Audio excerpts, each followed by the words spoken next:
Hello, Aries. Welcome to July. I'm going to get right into it because we have a very rare situation that is culminating in the sky by the end of the month. And it kind of begins early in the month. Okay, so what I'm talking about is that the planet Mars, which is your ruling planet, guys, will enter Taurus on July 5th. Mars is going to stay there until August 20th. Now, when Mars moves out of your sign and into Taurus, that means that Mars is now entering your second house of earned income. This is your earning power, right? That's what we're talking about here. This is your talents and abilities, your self-worth, how you use your talents and abilities to market yourself in this world to make money in a physical way. And with Mars being in the second house, it stimulates this area of your life into action, and you're now motivated to create money, cash flow. It might also inflame expenses for you. So that is a very distinct possibility. But what is happening by the end of July that is so fascinating and so rare is that on July 31st, we are going to have from July 31st into August 1st, an exact conjunction between the planet Mars to the North Node of Destiny to the planet Uranus. And all of this is happening in your second house of earned income. Uranus rules everything unexpected. And Mars and Uranus together is a volatile combination. And yet the North Node of Destiny connects to where your soul is supposed to be going right now.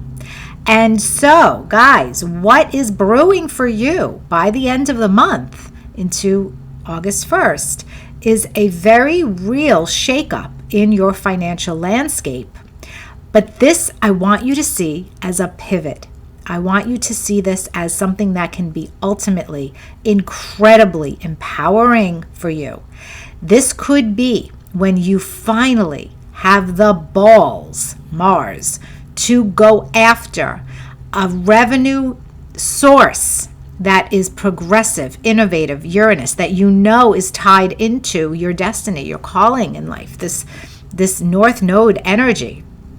You may finally have the courage to go for it. You might have the motivation to go for it. You might make a sudden change, in how you're making money by the end of the month. And again, while it's pretty radical, it is ultimately going to be for your highest good, and it is going to succeed for you guys. I am certain of it. Why am I certain of it?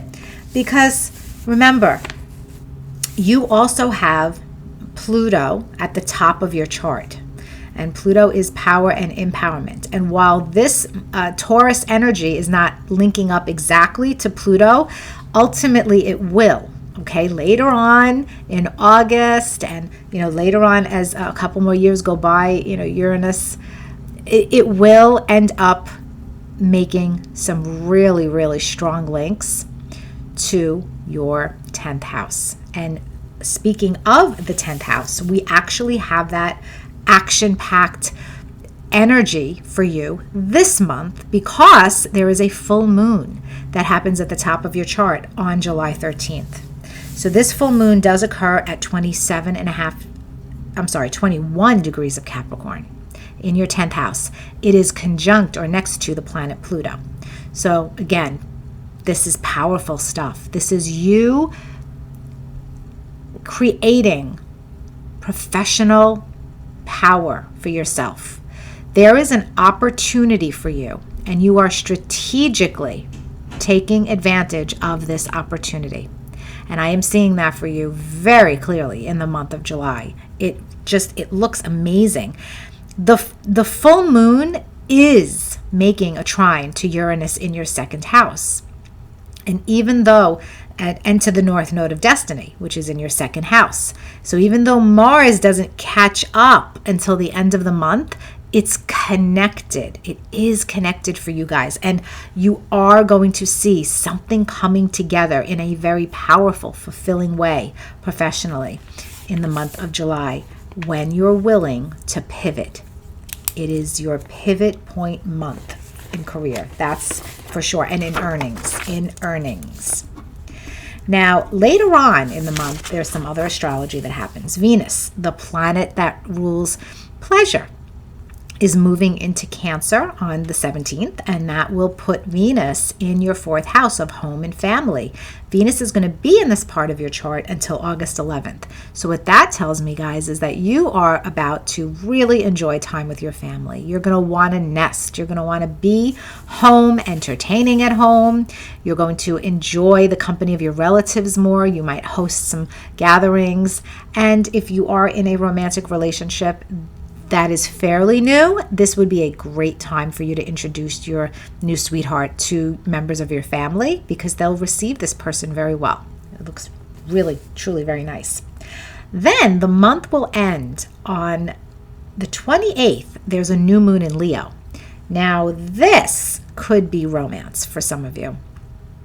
If you are completely single, this new moon is falling in your 5th house of true love and pleasure, romance, fun. And this new moon is also making a gorgeous trine to Jupiter, which is in your sign. You could be very lucky in love. This is opening a door. Now, the new moon happens on the 28th, but it's about 10 days, 10 to 12 days that after that. So literally going into the first half of August, this energy is truly on for you guys. So if you are single, be open to the possibility that a new love interest might be coming into your life at this time. And it looks beautiful, truly stunning. Another possibility is that some of you are going to start a brand new creative project. You're going to give birth to a new creative project, and it looks like it'll do very well. And for some Aries, this could be about children, a new opportunity for one of your children if you already have children, or possibly a baby. Baby making energy is there with this new moon in the 5th house. All right, guys. So July is there's a destined feel to the energy of July for all of us because of this extremely rare North Node Uranus conjunction and the fact that Mars is stimulating it. And Mars being your ruler makes this extra important for you guys. So I'm telling you, your financial landscape is about to change for the better.